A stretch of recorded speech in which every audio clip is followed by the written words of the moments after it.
ఒక ఆవిడ చైనీస్ ఆవిడ తెలివితేటలు పరీక్షించడానికి సీసాలో బెరడును దగ్గొట్టి ఆ బెండిని బయట తీయమని తన భర్తను చెప్తుంది. తన భర్త ఆ సీసాను అటు ఇటు చూసి ఆ బెండును బయటికి ఎలా తీయాలని చెప్పి అబ్బాయి ఇది తీయడం అవదు అని చెప్పి సరే ఒక ఐడియాతో తీస్తాను చూడు దీన్ని నేను అని సొంత ఐడియా ఎలా తీయాలో తెలుసు అని చెప్తున్నాడు. సరే దాన్ని అయితే దమ్ముంటే తీయంటుంది ఆవిడ.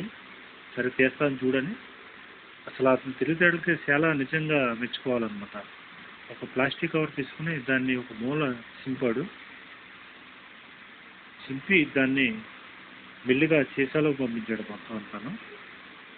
సీసాలోకి మెల్లిగా దాన్ని మొత్తం పంపించాడు. ఆవిడ బెట్ట కట్టింది తీయలేవని. మెల్లిగా దాన్ని అడుగు దాకా పంపించాడు ప్లాస్టిక్ సీసాని.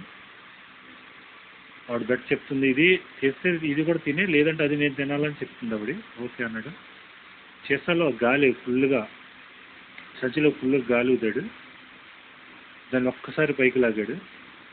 బెరడు దానిలో మూత సంచితుడు పైకి ఎంత ఆశ్చర్యంగా వస్తుంది చూడండి. చాలా విచిత్రమైనది. ఇతనే నగ్గేసాడు. అది చీపించాడు.